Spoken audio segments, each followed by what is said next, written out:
Hoy en Código Vial hablamos de la Ley 6317 con su autor, el diputado Tobías Crespo.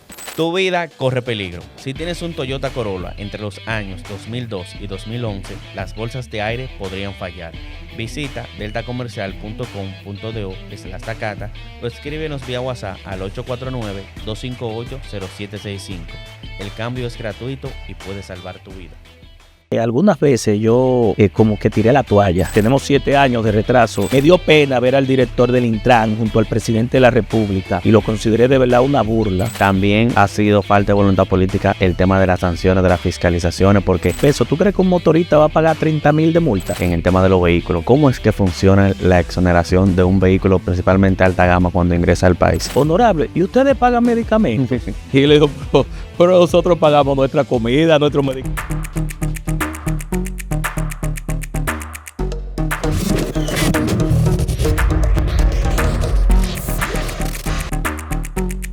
Ya era justo tener un invitado que va muy con el perfil de Código Vial Podcast. Él es el creador de la ley 6317, le dicen el fundador, el que la creó, el ideólogo. Y con nosotros está en este episodio el diputado Tobías Crespo. Bienvenido, Tobías. Gracias por invitarme a este espacio. Para mí, afortunado de estar aquí. De verdad que hace tiempo que quería compartir con ustedes en este podcast. Afortunado y agradecido, saludando a los que siguen siempre esta plataforma de estos temas tan importantes, no solamente para la República Dominicana, sino para el mundo. Qué bueno, qué bueno. Y mira, es muy curioso que cuando entrevistamos a una persona, investigamos un poco y encontramos siempre como algo que no sabíamos. Y aquí vemos que tú tienes experiencia, eres experto en el tema de comunicaciones y electricidad, ¿es así? Sí, mi primera profesión es ingeniero electrónico en computadoras y telecomunicaciones. Yo soy graduado de la primera promoción de ingenieros del país electrónico en la Universidad AP, aquí vaya la cuña, ¿verdad? En el espacio. Y he trabajado en todo ese sector alrededor de 35 años. Me gradué en el año 91 y he aplicado tanto en la parte académica, empresarial, en este sector, que es un sector muy pujante y donde es parte de lo que es la creatividad, el ingenio, el desarrollo de los pueblos. Entonces eso nos lleva a la primera pregunta que no se puede quedar. ¿Por qué tu inclinación al tema del tránsito y la seguridad vial en ese sentido y no al de la telecomunicación? Mira, te voy a ir de manera separada. En el primer gobierno de Leonel Fernández, año 1996, nosotros trabajamos en primera vuelta y en segunda vuelta. Fui llamado para trabajar en los proyectos de modernización de ese momento de que iban a ser ejecutados a través de la Presidencia de la República en el área de las comunicaciones, de la modernidad.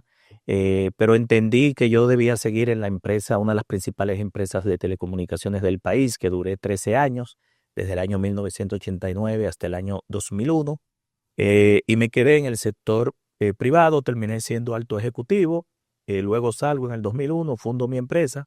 Luego en el 96, Leonel Fernández gana de nuevo por segunda vez la presidencia de la República y en este momento ya yo tenía un liderazgo más consolidado y participé muy activamente en los profesionales, en organizar los profesionales a nivel nacional, en la Secretaría de Asuntos Gremiales y Profesionales. Y ahí entonces se nos llama, yo estuve en la Comisión de Transición para el Indotel, porque era mi área, es clara la pregunta que me haces. Y en ese sentido, pues estuvimos ahí, pero en el momento no pudimos entrar a esta institución. Dos meses después se nos llama para ser designado en octubre, recuerdo como ahora, 18 de octubre del año 2004, para ser designado director general de tránsito terrestre, una dirección que es general, que lo establecía la ley 241 antes de la ley 6317, que tiene regionales en todo el territorio nacional y que nosotros aceptamos desde ahí y duramos, yo creo que fui el director que más tiempo duró en tránsito terrestre, del 2004 hasta el 2010. Ahí nosotros dejamos en la DGTT, que fue eliminada con la ley 6317. Duramos 6 años, fuimos nominados al Premio a la Calidad y la Excelencia en el año 2010 y dejamos gobierno electrónico. Es decir, ahí aplicamos lo que aprendimos en el sector privado y demostramos que se puede. Ahí dejamos 27 proyectos de modernización y de transformación. Dejamos todo conectado en línea y hoy eso es un antes y un después. Ese es el legado, pero ¿qué pasa? Que en la campaña, en el 2009, 2010, yo le propuse al país, y lo logramos finalmente en el 2017, que de ser electo diputado de la República por mi circunscripción número 2 del Distrito Nacional, yo iba a lograr aprobar, que era mi principal propuesta, y por eso tú hablas del autor, el proponente y quien durante miles de horas ha trabajado ese tema en los últimos 20 años. La gente cree que yo soy ingeniero civil y Yo yo soy, pensaba eso. y yo soy ingeniero electrónico en computadora y telecomunicaciones, pero lo importante para un funcionario público es primero ser político para no crearle problema al presidente de la República, ¿verdad? Lo segundo, ser gerente y luego apoyarse de un equipo técnico, porque en ese caso, al tú manejar la ingeniería, aunque no fuera civil, pues las ingenierías son todas comunes, casi todas comunes, luego se especializan, porque lo que tú necesitas es ver los problemas de manera sistémica, holística, integral. Y así es que yo veo todo como ingeniero. Entonces, en ese sentido, pues aceptamos esa posición. En el 2010, cuando fui electo diputado, someto lo que le llaman la ley de tránsito, que luego cambió de nombre a ley de movilidad, transporte terrestre, tránsito y seguridad vial, que fue aprobada y promulgada en el año 2017 y que ya en este año cumplió 7 años y del cual nosotros fuimos designados por el Congreso su fiscalizador, lograr que se cumpla de manera adecuada. Pero siendo tan amplia la ley, en primera instancia, ¿cuál era tu punto principal? ¿Qué buscabas con la ley? Mejorar el tránsito, la seguridad vial, la movilidad, el transporte. Era todo. Lo que pasa es que de inicio el primer desorden no era únicamente en las vías públicas, el primer desorden era institucional, desde el gobierno, desde el Estado. Aquí había la DGTT, estaba la OTTT, Sí. estaba la AME, estaba la OPRE, estaba la ONSA, estaba el Departamento de Vehículos de Motor de Impuestos Internos. Yo digo estaba, algunas se quedaron y se redefinieron sus roles. Estaba el FONDE, estaba Politur, que también daba permisos en turismo para taxi turístico. Estaba la Dirección Central de Seguridad Vial de la Policía Nacional, que se encargaba de recolectar las actas o las actas de infracciones de accidentes de tránsito o las violaciones. Deja ver cuál más estaba. Eran 12 instituciones. ¿Tú te imaginas en un sector donde hay 12 cabezas? ¿Tú crees que va a haber cabezas? Si viene un inversionista, si hay que apelar a resolver un problema, ¿quién sería el líder, el director, el que llevaría la voz cantante? No había. Entonces, el primer objetivo, y ahí respondo tu pregunta, fue lograr una autoridad única, que es lo que hoy le llaman el Intran, el Instituto Nacional de Tránsito y Transporte. De inicio, te puedo decir que nosotros planteamos un ministerio de transporte. Pero eso se nos convenció que ya iba a venir el Ministerio de Energía y Minas, que no fuéramos a un instituto y que después cuando el Intran, al igual que ocurrió con el Indotel, estuviera el prestigio, la credibilidad, porque había mucha sopa de letras. Entonces no íbamos a un rango ministerial, pero viendo el transporte de manera holística, aéreo, marítimo y terrestre, que es como se desplaza la mercancía, la carga y las personas. Nos desplazamos por aire, mar y tierra. Pero eso va a llegar en su momento. El país va a tener que abordarse a ese ministerio, es mi expectativa. Y luego entonces organizar el caos y el desorden de las vías con una ley que fuera adecuada. La ley 241 tenía 50 años, había muchas situaciones de hecho que no tenían respuestas de derecho, pero también llevar al transporte terrestre, que es una de las actividades más importantes, porque si se paraliza el transporte, se paraliza el país, a ser regulada como un sector regulado, porque ellos trabajaban como sindicatos y de hecho y de derecho no son sindicatos para este tema, son empresas, son empresarios de transporte. Aún el que tenga un taxi, una sola unidad, es una empresa individual. Entonces así lo tenía que definir la ley. La ley definió que las rutas son del Estado, que es el que la construye, el que les da mantenimiento, que es el que la opera, tal cual lo opera con las líneas de metro, con el teleférico, con la ONSA, o puedes tercerizarla a través de lo que llaman los títulos habilitantes o las licencias de concesión para operar, tal cual lo están haciendo con los corredores, pero que debían ser empresa y le dio un plazo de 18 meses para que se convirtieran en empresas y a partir de ahí entonces convertir a la movilidad, al transporte terrestre en un sector regulado de la economía. La ley tiene incluso sanciones leves, graves y muy graves para el sector de transporte, fuera de las sanciones que hay para el tránsito. No es lo mismo el tránsito, no es lo mismo el transporte, no es lo mismo la movilidad, ni es lo mismo la seguridad vial. Son temas diferentes, por eso yo hablo que más que una ley, nosotros tenemos un código. Yo creo que no hay ningún país. Este país se comparó, esa normativa se comparó con Chile, Argentina, y es el único país que tiene todos los sectores en una sola normativa. Sí, yo soy de lo que apuesta que en algún momento sea un ministerio de transporte para que si hay algún bache y ese sea el problema, entonces por esa vía se solucione. Pero también es el tema de la importancia. Tiene que tener rango ministerial para que despache con el presidente de manera directa los problemas del sector. Y la importancia y la prioridad va a venir más urgente. Sí, esperemos que no sea no llegue tan tarde. Sí. Entonces, todavía a raíz de todo esto que tú me cuentas, yo creo que la pregunta principal que se hacen todos los ciudadanos es cómo una ley que tiene 7 años, todavía sus artículos no se aplican al 100%. ¿Cuál es, entiendes tú, que es la razón por la cual la ley C317 no se aplica de manera como está escrita? Mira, por un lado, tú sabes que nosotros no éramos ilusos cuando sometimos esta ley ni cuando se aprobó, incluso en las comisiones que duramos más de 4.000 horas de comisiones, 5.000 y pico de horas de comisiones, más de 400 reuniones de comisiones, hicimos vistas públicas, tuvimos una experta argentina con 30 años en regulación de transporte terrestre, que fue la que le dio la forma al servicio de transporte terrestre, todas las modalidades de transporte. Y finalmente tuvimos la promulgación de la ley. Yo creo que lo que debe darse primero y mantenerse es voluntad política. Lo segundo es que esa voluntad política no solamente se diga en la boca. Y valoramos que en esta semana, precisamente, el presidente de la República le puso el tema de la seguridad, por lo menos de la seguridad vial, como prioridad y de alto interés para el país, porque desde que todos los ministros y directores ven que el presidente puso ese tema, pues se enfocan hacia ese tema y nosotros vemos políticas públicas, planes, proyectos y programas y también recursos presupuestarios, porque la ley, si no tiene recursos, se queda en letra muerta, se queda en filosófico. Cada una de esas políticas públicas que están en esos 360 artículos requieren dinero, requieren recursos, aparte de intención y de voluntad política y mucha capacitación, mucho entrenamiento. Entonces, eso por un lado. Lo segundo es que aquí había una deuda acumulada de 30 años.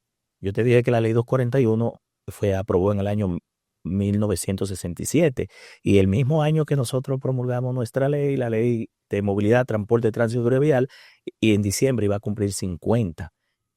La sociedad tenía casi 30 años esperando una nueva normativa, lo pedía la ME, bueno, el presidente de la Suprema Corte de Justicia pidió la aprobación y la promulgación de esa ley, el Procurador General de la República, todos los periodistas, y hubo que hacer todos los partidos políticos tuvimos que ponernos de acuerdo. Esa ley fue unánime, aprobada unánime en la Cámara de Diputados y unánime en el Senado, pero después de haber hecho muchos esfuerzos de concertación, nosotros tuvimos que trabajar con todos los transportistas, de descarga, transporte urbano, interurbano, motoconcho, delivery, ONG que trabajan con víctimas de accidentes de tránsito, con la seguridad vial, con la educación vial. Tuvimos que trabajar con todos los funcionarios que de un lado te decían que sí, que querían la ley y que había que ir hacia ese marco jurídico, pero por el otro lado torpedeaban porque no querían el decreto que lo destituía. Porque esa ley eliminó 5 instituciones de las 12 que te expliqué. Eliminó la OTTT, creada en el 87 por Balaguer. Eliminó la DGTT, que yo dirigí por 6 años, creada en el año 1966, que era la más vieja y la única que estaba por ley. Las demás estaban por decreto. Eliminó el FONDET, eliminó el CAR, que fue en el año 2000, y la caja de jubilación y pensión de los choferes. Después las demás que se quedaron, se le dio un enfoque de competencia y atribuciones. Se quedó la ONSA y se planteó una reforma de la ONSA que ya se dio de convertirla en empresa pública operadora, no en una oficina, porque no es una oficina, es un operador público que compite con los pasajeros del privado. Y la OPRE, desagregar, porque la OPRE ahí sí había un gran problema, incluso se estaba planteando una ley específica para los sistemas de transporte ferroviario, pero iba a haber en el inicio un pulseo, un choque de trenes entre ese director del Intran nuevo y de la nueva institución de una autoridad para el sistema de transporte ferroviario, metros, tranvía, monorriel y todo lo que tiene que ver con el teleférico y el sistema integral. Entonces, ahí se definieron bien las funciones y en el caso de la OPRE había que desagregar la función de planificador de sistema de transporte masivo ferroviario, diseñador, constructor, mantenimiento y operación. OPRE lo tiene todo junto todavía y eso no puede ser. Todo poder tiene un contrapoder, entonces hay que separar quién planifica, diseña y construye, quién da mantenimiento y quién opera el metro. Entonces ya el que opera va a competir y debe competir con una licencia de operación igual que la ONSA, que ya se hizo, con los demás prestadores, porque todo lo que van es a transportar pasajeros y van a competir por el pasajero, uno desde el lado público y otro desde el lado privado. Entonces, por ahí está el tema de que también había muchos conflictos, muchos intereses. Algunas veces yo como que tiré la toalla en el proceso. Sabes que cuando hay partos tan difíciles como esta ley, uno a veces se desmotiva y como diríamos, se siente impotente. Y a veces me quería dar con la cabeza contra la pared cuando decía, cónchole, pero esto lo pusimos aquí y ahora lo estamos devolviendo para acá y eso lo pusimos allá y ahora es decir, llegó un momento en que entendíamos que estábamos como patinando en la ley y no salía y uno como cuando uno está produciendo como si fuera un cocinado y ve que ese cocinado no se da, uno se preocupa, pero finalmente vimos luz el 21, 22 de diciembre cuando fue promulgada, pero también eh, está la curva de aprendizaje para que la transición se dé. Nosotros no éramos ilusos de que a la distancia de un clic, y porque ya teníamos experiencia de Estado en tránsito terrestre, conociendo el Estado, los problemas del transporte, la movilidad del tránsito, porque llegara una ley se iba a resolver de la noche a la mañana. Incluso esa ley, te puedo decir que tiene diferentes iniciativas que tienen plazos. El plan de renovación del parque vehicular son 10 años. Convertir en empresas los sindicatos fueron 18 meses que se dio, un año y medio. La capacitación de todos los choferes, que no se ha hecho nada ahí, muy poco, a nivel de todas las modalidades, transporte urbano, interurbano, transporte turístico, de taxi escolar, transporte de carga, mercancía peligrosa, mercancía explosiva, radiactiva. Eso tenía un plazo creo que de 4 años. Y habían iniciativas que tenían plazos de dos años. Sí, nosotros le pusimos gradualidad y progresividad a la aplicación de la ley, pero aún sabiendo eso, nosotros esperábamos que a un plazo de 5 a 7 años el cambio se iba a ver, no solamente institucional, que fue lo primero que se logró, ¿verdad? Darle al Intran el valor, sino también en las vías públicas, en los entaponamientos, en los conflictos en las calles, en la señalización, en la reducción de los accidentes de tránsito.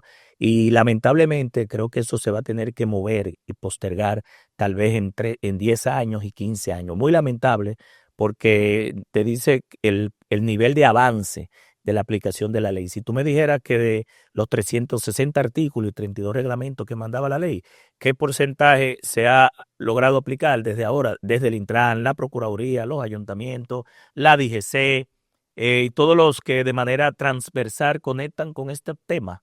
Te podría decir que no llega ni a un 10%. Ni a un Es decir, falta un 90%. Ahí está todo. Te puedo decir que ahí está una ruta crítica para los próximos 20, 30 y 40 años.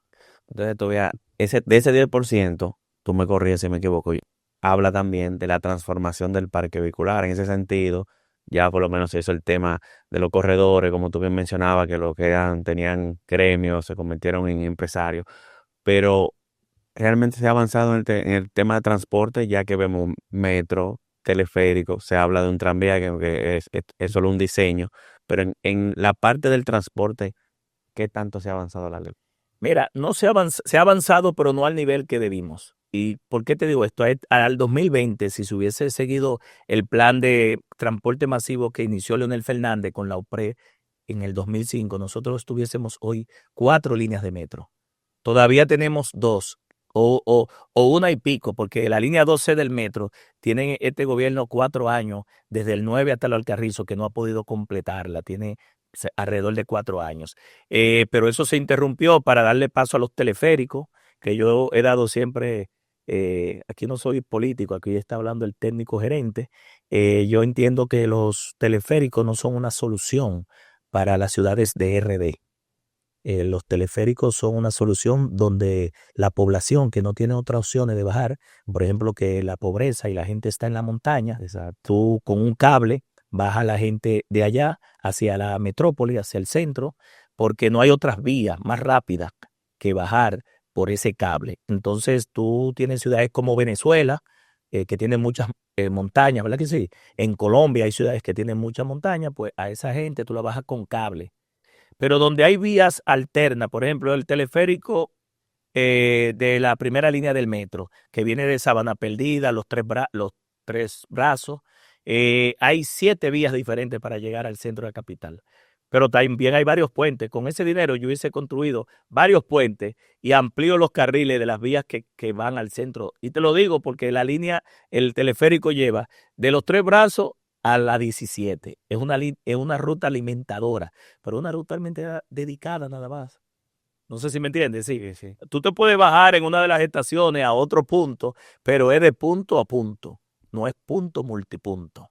Pero mira, realmente el problema mayor que hemos visto en el país ha sido el tema de los motoristas y le siguen los peatones. Increíblemente, la gente no sabe que ocurre mayor cantidad de fatalidades con el peatón que con el vehículo pesado, con el autobús. Van los motoristas, el vehículo liviano, según la estadística, y luego el peatón. ¿Qué ha pasado en el caso del motorista y del peatón? ¿Ha sido falta de voluntad también política o qué es lo que ha fallado? Sí, mira, en el caso de la motocicleta, yo aquí exhorto a todos los gobiernos, no a este, ni al anterior, ni a los, sino también a los que vienen, y a los alcaldes, porque los alcaldes se han hecho de la vista gorda con este tema de la ley de movilidad. En esa ley 637, me imagino que tú la has leído varias veces porque eres interesado en el tema, se habla en 126 artículos, dice el Intran y los ayuntamientos en su área de jurisdicción. ¿Qué significa? Que nosotros fuimos muy precavidos para que no hubiese conflicto de competencias entre el alcalde y el Intran como autoridad nacional o con obras públicas y las demás autoridades.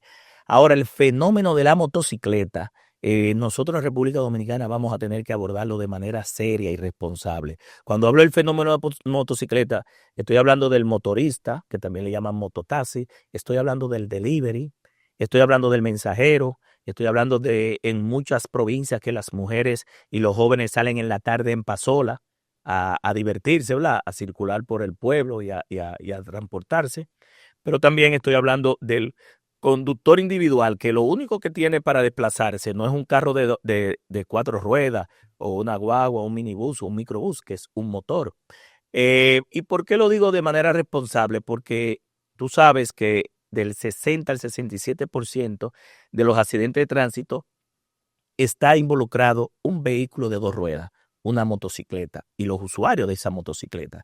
Pero también los motoristas contribuyen a los niveles de accidente en esa misma proporción y de heridos, que lleva a que hoy por hoy la República Dominicana esté gastando 2.3% del PIB, más de 130.000 millones de pesos, solamente en atender las víctimas y los heridos de accidentes de tránsito en los hospitales traumatológicos, como es el Ney Arias Lora, el Juan Bosch de La Vega, el Darío Contreras y los demás sistemas hospitalarios y en los hospitales privados, en las clínicas privadas. Y eso representa una carga muy grande. Eso no implica el costo También. el costo de la parte administrativa de reportar el accidente, los costos judiciales, los costos que se dan en la justicia por daños y perjuicios, indemnizaciones que tienen que pagarlo las pólizas de seguro, pero tampoco los costos cuando se lleva un semáforo, cuando se lleva un poste del tendido eléctrico, los cables de los servicios de telecomunicaciones, cuando rompe cuando hace daño a la propiedad privada, que hay que reponer los daños a la propiedad pública y privada. Es decir, no están incluidos ahí. Y sin decir que muchas veces los motoristas, en la mayoría de los casos, si no fallecen, porque su carrocería es el cuerpo, y la mayoría de los traumas vienen en la cabeza, en las vértebras, ¿verdad? Y luego en las extremidades superiores e inferiores, algunos quedan cuadraplégicos, parapléjicos, y de ser el sostén económico de su hogar, porque ellos dicen que el motor es el buscamoro, pasa a ser una carga muy grave para sus familiares, que lo afecta de manera emocional y psicológica.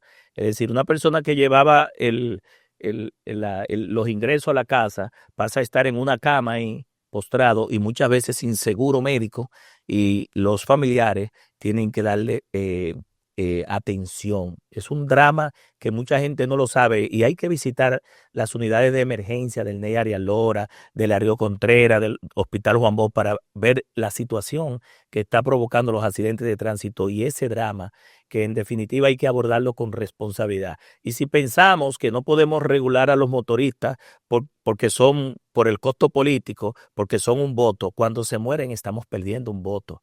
Y disculpa que lo diga así, porque yo creo que el costo de no tomar la decisión es mayor que la rentabilidad de evitar que cada una de esas muertes puedan ser prevenidas. Y los accidentes de tránsito son prevenibles en un 98%, oye. Solamente hay un 2% que se carga a causa mayor, caso fortuito, un terremoto, un maremoto, que una vaca volando, o como dicen, el borracho que estaba en el tribunal y para justificarse le dijo, no, magistrado, es que yo vi que ese poste de luz venía para encima de mí, pero era que estaba o borracho o bajo los efectos del alcohol. Entonces, la casualidad es un 2%. El 98% de la responsabilidad y las causales de los accidentes de tránsito son evitables, son prevenibles. Trabajando primero el factor humano. El factor humano representa el 90%. La seguridad vial tiene 3 ejes temáticos principales. El factor humano, que somos nosotros los conductores, o cuando estamos como peatones o como pasajeros, que de una forma u otra, por las conductas o las inconductas, provocamos los accidentes. El factor vehículo, las condiciones de los vehículos. Sí, para eso va a ayudar mucho la inspección técnica vehicular, la prohibición de vehículos de chatarra o que estén ya, como diríamos, en salvamento, y que por cierta cantidad de años de fabricación esos vehículos no puedan circular, sobre todo si van a trabajar en el transporte público de pasajeros y de carga. Pero también el último factor es el factor vía, las condiciones de la vía, del asfalto, la señalización, la iluminación, las curvas, los puentes, el tema de las soluciones viales, auditorías de seguridad vial que se tienen que aplicar. Uno se tiene que preguntar qué está pasando en la cumbre, que con frecuencia mueren personas. No es para que nosotros tengamos estadísticas frías. Algo está pasando en la cumbre. Es un problema de diseño, es un problema de construcción, es un problema de mantenimiento, o es un problema que la vía es tan recta que hay que poner control de velocidad, reductores de velocidad, hay que poner radar, hay que poner vigilancia en la vía, pero se está muriendo mucha gente en la cumbre, no desde ahora. Entonces, ahí las auditorías de seguridad vial, que incluso te permiten a nivel computarizado y con simulación identificar todos los puntos negros. Cuando hablo de negro es los puntos de luto que pueden provocar accidentes mortales.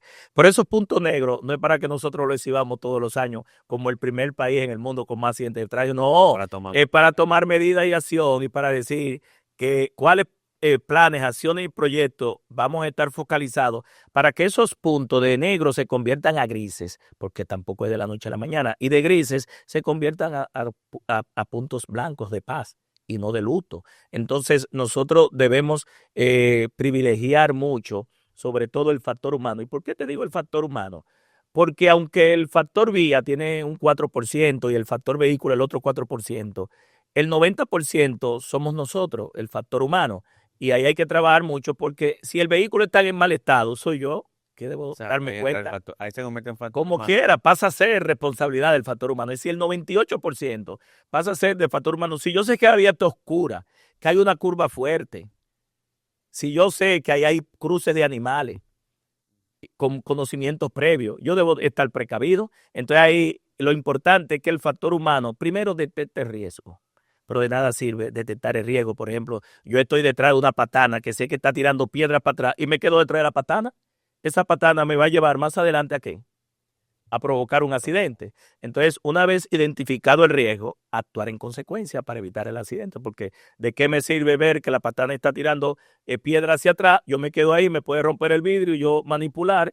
Si yo previo pude decidir antes que ocurriese eso, porque ya identifique el riesgo, actuar. Es decir, hay que trabajar en el factor humano, aun siendo las demás dos causales responsables. Y también, que es una de las aspiraciones, espero estar vivo para verlo, cuando se inserte la educación vial en las escuelas. La ley 6317 establece que el departamento, la escuela vial del Intran, el Ministerio de Educación, el Consejo Nacional de Educación, junto con el Intran, establecerán desde 0 a 5 años en la parte inicial, ¿verdad? Preescolar, en la educación primaria y en la educación media, los contenidos de asignatura en todo el sistema educativo. ¿Para qué?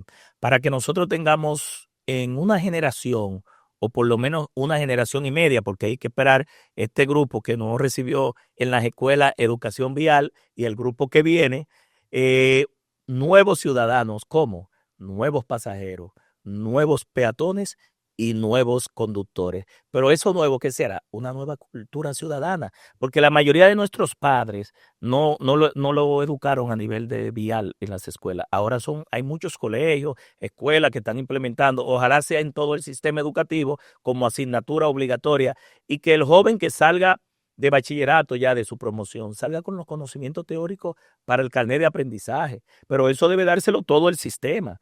Y eso hay libros de texto, ya la mayoría de los países tienen libros de texto. A los niños desde pequeños se le ponen a enseñar cómo se conduce la bicicleta, cómo se conduce en una vía, cuál es tu derecha, cuál es tu izquierda, a dibujar los semáforos.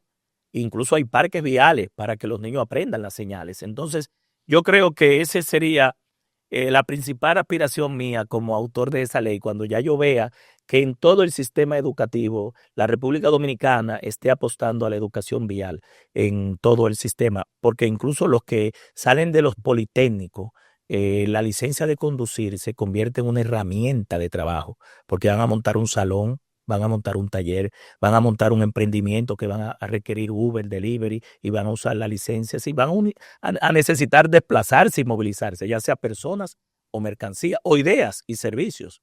Entonces es necesario que nosotros ya avancemos. Tenemos 7 años de retraso, los contenidos y las asignaturas de la educación vial, pero no de anuncios, de realidades. Eso es así, sí. De hecho, la educación vial es sumamente importante y se necesita que se empiece ya porque, como bien tú mencionas, es a largo plazo. Todavía inicia hoy la educación vial, los resultados favorables lo vamos a ver Sí, no se ven de inmediato. a largo plazo. Pero yo creo en la premisa que dice que si educas al niño, no tienes que castigar al hombre. Mientras más invierten los estados en la educación para la prevención, menos tienen que invertir en cobrar multas, en las cárceles, en el régimen sancionador, en la parte correctiva. Es decir, que desde el punto de vista de estos problemas que a veces me preguntan a mí, Tobía, con la experiencia que tú tienes, que fuiste director de tránsito, eres autor de la ley, ¿cómo tú resolverías todos estos problemas? Y se pueden, por lo menos, mitigarlo y minimizarlo, porque lo hicimos en tránsito. En tránsito dejamos 27 proyectos de transformación. De ahí fue que yo me catapulté como diputado, que ya llevo 4 periodos, y fue por mi gestión allá. Entonces yo creo que se puede. Yo digo que como los problemas son tan complejos, yo los resumo simple, porque no daría tiempo en este programa. Yo le digo a Dios rogando y con el mazo dando. ¿Qué significa eso? Te educo, te capacito, te oriento, te doy la información, pero si te me sales de la raya, te sanciono, te castigo. El régimen sancionador, junto con la educación, son los únicos 2 componentes que tiene un Estado para lograr un cambio de cultura. Un cambio de cultura significa que si al ciudadano violar o no violar la ley, da lo mismo. Nosotros tenemos una ley nueva con multas viejas. No sé si tú sabes que las multas que se están cobrando es de la ley 12-07, que fue Domínguez Brito que sometió, que son 1,000 pesos la leve y 1,650 las graves. Pero esta ley nueva, que no ha empezado el régimen sancionador, es decir, la gente dice, hay una ley nueva, pero las sanciones son viejas, sigue la selva, sigue de manera reiterada. Es decir, si al ciudadano no le resulta comprensible que violar esta ley tiene un régimen de consecuencias, la va a seguir violando de manera salvaje y de manera reiterada y consuetudinaria. Es decir, la tradición va a ser violarla. Ahora, cuando vea que le duele en el bolsillo, cuando vea que le duele en prisión, cuando vea que le duele en tener que reeducarse y volver y que le sancionen administrativamente los puntos de la licencia de conducir. Porque yo te voy a decir una cosa, me dio pena ver al director del Intran junto al presidente de la República y lo consideré de verdad una burla, y me disculpe el director del Intran, decir que a todos los que no tengan multa lo van a premiar. Ajá. ¿Y a los que violan? Es más fácil dejar hacer a los que violan, que no le cobran las multas y que se vencen.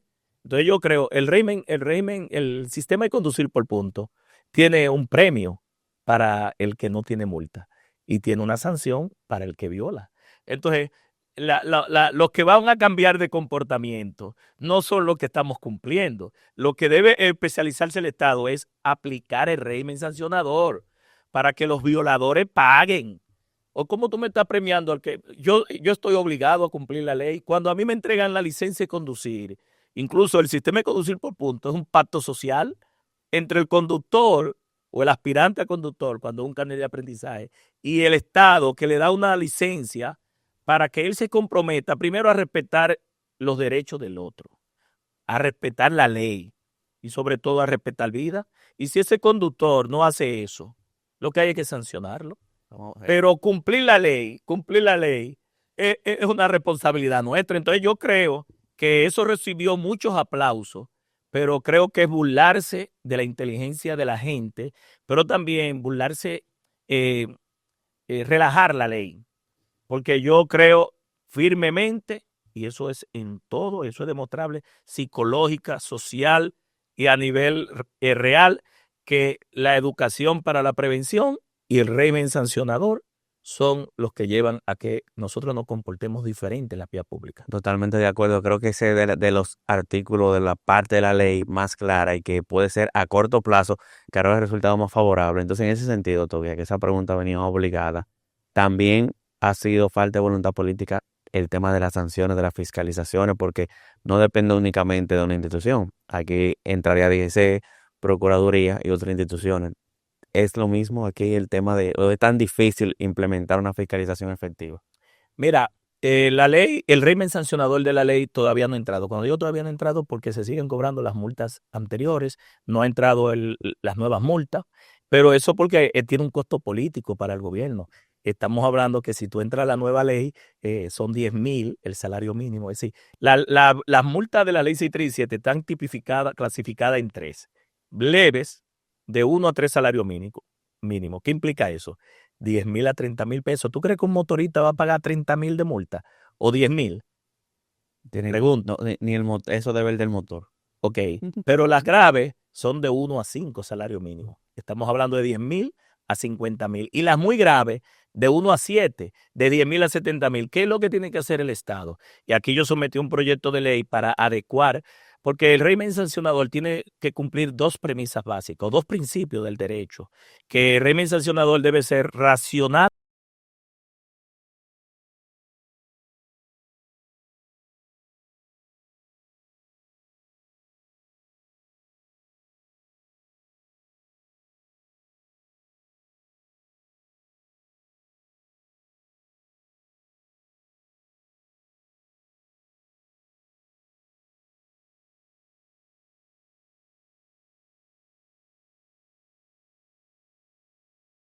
Dependiendo de manera razonable, racional y razonable, dependiendo del nivel de cómo afecta al ciudadano. Es decir, no es lo mismo yo llevarme la luz roja y provocar una muerte que un vehículo que esté estacionado. Entonces, esos dos principios deben ser compatibles. Pero hay un tema que muchas veces la gente no lo entiende del punto de vista del régimen sancionador. Y tú sabes que los accidentes de tránsito en el mundo, a nivel de todos los códigos normativos, son considerados como un homicidio culposo, un homicidio involuntario. Nadie se supone que sale en su vehículo a matar a nadie, ni a herir a nadie, a menos que lo haga a propósito, pero ya hay una intención. Cuando hay una intención, ya no es un accidente. Tú usaste el vehículo como arma. No usaste una pistola, ni usaste un cuchillo, pero usaste el vehículo. Ya eso no es un accidente, eso es un homicidio intencional. Entonces, al considerarse los accidentes de tránsito un homicidio involuntario, eh, la prisión, desde el punto de vista de ese tipo de violación, en la ley 6317 es 3 años máximo de prisión, cuando hay heridos y muertos. Anteriormente, en la ley 241 eran 5 años. Pero también te puedo decir un dato triste que tiene que ver con la realidad económica y social de nuestro país, que lamentablemente el 75% de los ciudadanos, las víctimas, cuando le fallece una persona o está herido en el hospital, hay que buscarle unos clavos, hay que buscarle unos tornillos, una bandeja, hay que proveerle para la operación. eh, el 75% se va por lo civil, deja la parte penal y que, me explico.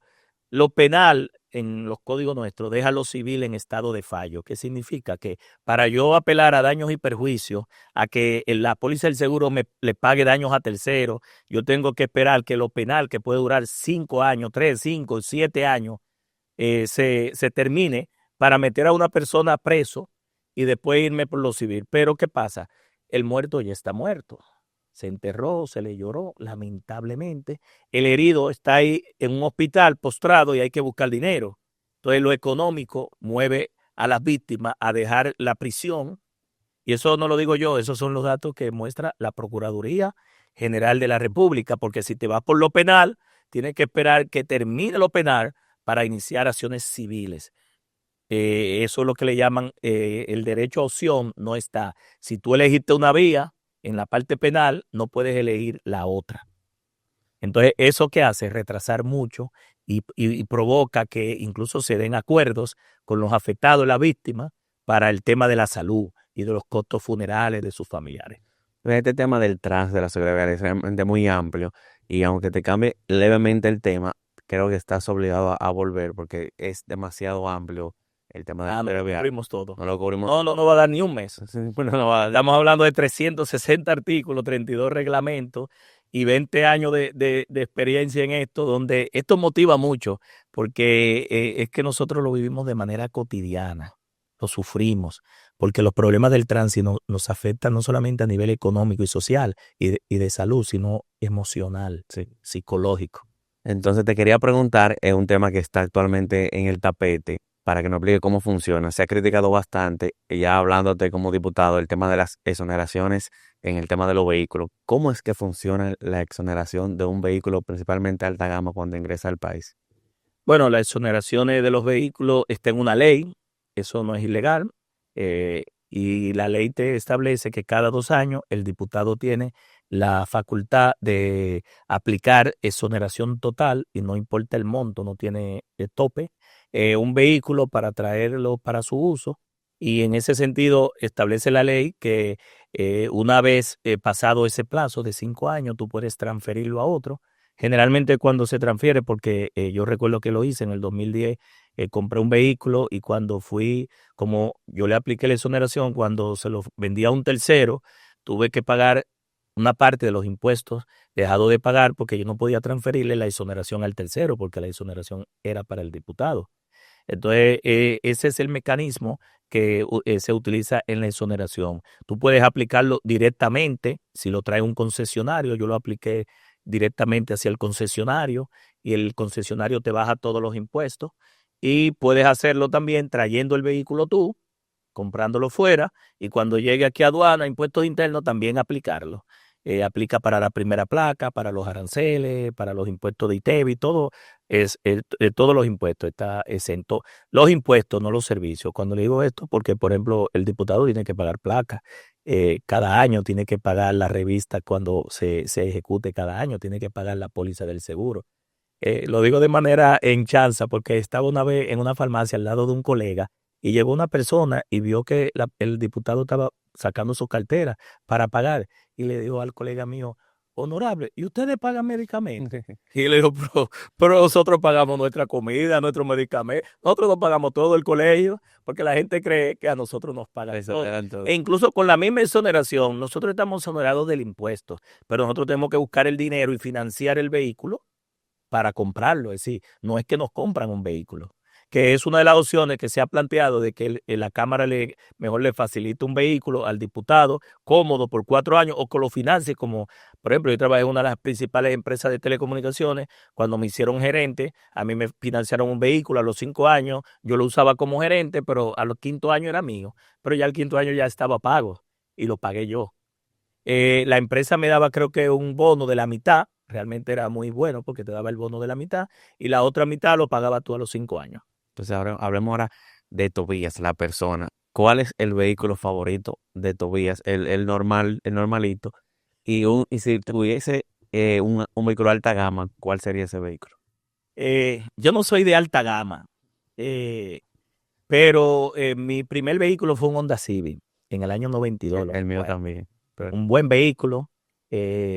Trabajaba yo en una de las principales empresas de telecomunicación, como te dije, lo saqué financiado. Tenía la expectativa en ese momento de un cepillo, era. un cepillo. Sí, un cepillo, creo que costaba 29,000 pesos en esa ocasión. Pero me metí en un préstamo en la cooperativa, más lo de diciembre y los bonos, y me metí en ese Honda Civic. Era la atracción del ¿Qué barrio, año? porque en el año 92, Olvidó. en el 92, en mi barrio no era todo el mundo que tenía carro. No te vamos a decir que eran los popis, pero no era todo el mundo, y más ese tipo de carro, porque los Honda Civic tienen una gran cantidad de lujo, de muchos mecanismos. Eh, Luego cambié a un Toyota Corolla. Mi marca preferida son los Toyota. Del Toyota Corolla pasé a un Camry. Del Camry pasé a una Pathfinder, pero fue porque me hicieron gerente y en la feria me metí en ese vehículo, pero volví a Toyota. Volví a Toyota Sequoia, es decir que pero ahora no tengo Toyota. Tengo una Tahoe, lo que le llaman la máxima, la High Country, recientemente en la feria, pero no soy de alta gama. Realmente, ahora cuando ya uno se acostumbra a un vehículo alto, con estos problemas de Con este problema aquí de todos. tú al dar como Pedro pica piedra, llamando a Vilma, ¿cómo es? Al chiquito, ¿cómo era que llamaba a Pedro? Al hijo de Pedro Picapiedra. Sí. Entonces, ya uno se acostumbra, sobre todo en el entaponamiento, porque yo digo que manejar es una planeación estratégica. Antes de tú salir de aquí, donde nosotros estamos, hacia nuestro destino, tú tienes que hacer como el Waze y encontrarte en el camino diferentes situaciones y tormentos y y ver si llega a la hora que está planteado. Entonces, es una planeación estratégica el conducir en República Dominicana. ¿Qué hubiese sido Tobías Crespo de no ser diputado?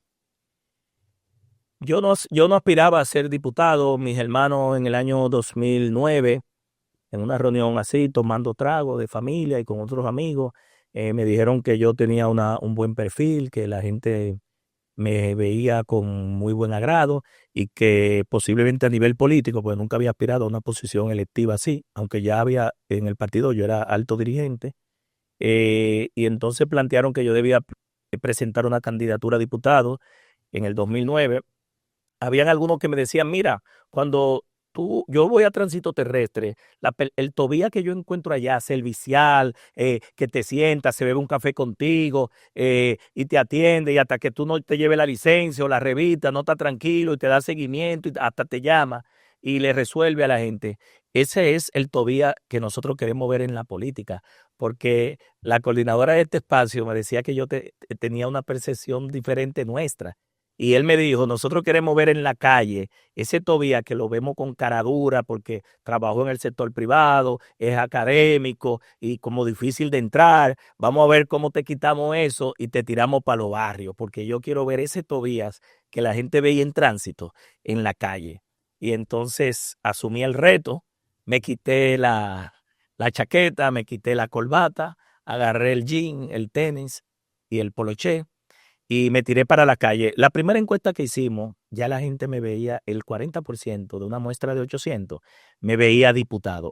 Era casi seguro, eso es muy alto para un diputado, un 40% de una muestra. El 20% me veía senador y el 19,9% alcalde. 7% me veía presidente de la República y un 5% presidente del PLD. Te estoy hablando del 2009.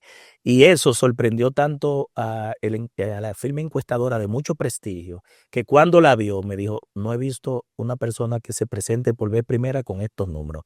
Este muchacho no solamente puede ser diputado, sino que va a ser el más votado. Ahora nos preguntó, hay que tirarlo para los barrios, porque la gente lo ve exigente, la gente lo ve como serio, y hay que tirarlo para calle. Y escogimos para la calle y salimos el más votado dentro y salimos el más votado fuera. Hemos sido en 6 procesos, uno de los diputados más votados en la circunscripción 2. Nunca hemos perdido, invito. Y eso más que un orgullo, Es un prestigio desde el punto de vista de la responsabilidad que mi circunscripción ha depositado tanto tiempo sobre mis hombros y me ha indicado que ha valido la pena tomar la decisión, pero no quería. Así como cuando te dije que acepté la Dirección General de Tránsito Terrestre, no quería porque no era mi área. Mi área son las telecomunicaciones. Sin embargo, duré ahí 6 años, el que más tiempo duró. Voy para 18 de diputado y para que tú veas, no quería, pero he durado tanto tiempo. Hombre, ya entonces hablando de eso de ese diputado, ¿qué es lo más divertido de ese diputado y qué es lo no tan divertido? Lo más divertido de ser diputado, o lo más atractivo, diría yo, es compartir con 189 amigos, colegas de diferentes partidos que pensamos diferente, porque yo soy de los que digo que donde 2 personas piensan igual, hay uno que no está pensando, o que donde 10 gente piensan iguales, 9 están sobrando, 9 sobran. Yo creo en la diversidad, en las opiniones diferentes, en el enriquecimiento, pero sí en la unificación de criterios sobre las cosas que benefician al país y las que no benefician, o las que no nos benefician, sino las que no nos ponemos de acuerdo, porque cada quien tiene una postura diferente sobre un mismo tema o sobre un mismo hecho, pues lo dejamos en hall exclusivo ahí, lo dejamos para más adelante y ponernos de acuerdo y avanzar. Entonces, yo disfruto mucho la Cámara de Diputados desde que llegué. Compartir con mis colegas, aprender de ellos, enseñarles lo que puedo, sobre todo a los nuevos. Me he convertido en un consultorio, un asesor de todos, no importa los partidos políticos. Eso me ha ganado un nivel de respeto y de credibilidad, porque entiendo que de nada sirve aprender muchas cosas y no dejar un legado. Hemos dejado 5 leyes, no llega a un 2% los diputados que logran aprobar una ley. No es fácil aprobar una ley, no es fácil. Yo llevo 5. La ley de movilidad, la ley que regula la lengua de señas, la ley que establece el 23 de septiembre Día del Atleta con Discapacidad, la ley que establece la cláusula de conciencia como un derecho fundamental para garantizar los derechos laborales de los periodistas, es un derecho constitucional, y la ley que oficializa las imágenes de los patricios en todas las instituciones del Estado. Tengo en este cuatrenio, que espero que sea el último, porque entiendo que ya debería, ¿verdad?, Pasar la vara. dejarle el espacio a otro y movernos a otros escenarios. Y en ese sentido, entendemos que en este cuatrenio tengo 5 proyectos que yo sé, estoy casi seguro, porque por la experiencia que tengo y una intuición divina, yo sé que a cada ley le llega su tiempo, su timing legislativo y su timing político, de voluntad política. Yo tengo la ley general de las TICs, que va a modificar la ley general de telecomunicaciones. Fue mi trabajo de tesis para graduarme de licenciado en Derecho, una ley integral, completa, porque aquella ley era de telefonía. Tengo un proyecto de ley que crea el Sistema Nacional de Ciberseguridad contra la Ciberdelincuencia para adecuar la ley 53-07, que es la ley de crímenes de alta tecnología, a la Constitución y a la nueva normativa, y que podamos caerle atrás al crimen a través de las TICs. La ley que va a regular los residuos de aparatos eléctricos y electrónicos.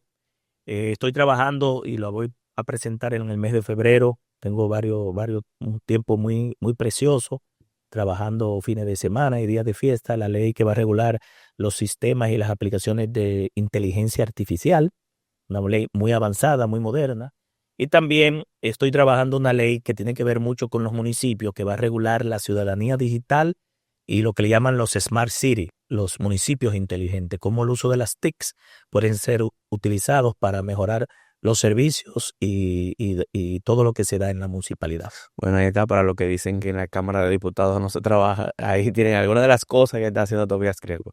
Finalmente, recientemente, Pacto por la Seguridad Vial en el Palacio. Tu opinión, se dieron fechas, la mayoría anunciada para el 1 de junio, muy poca para el 1 de enero.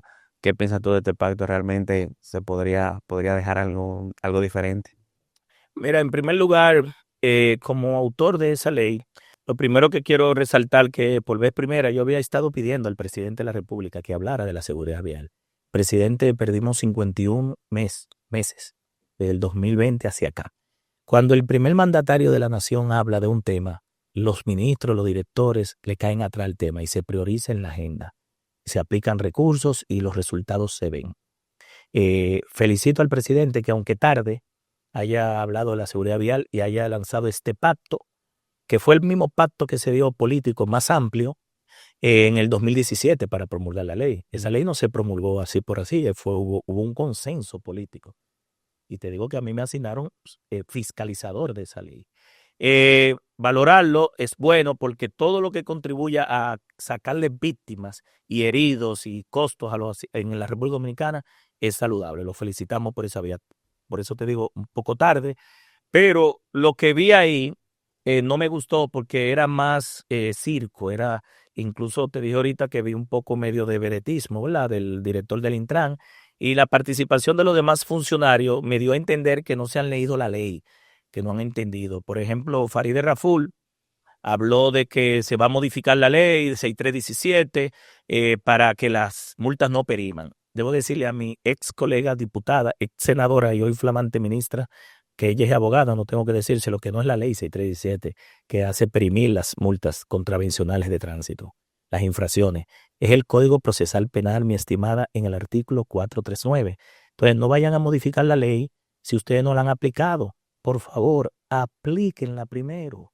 No sé si me entiende. Quieren echarle la ley a la irresponsabilidad y a la falta de voluntad y de disposición.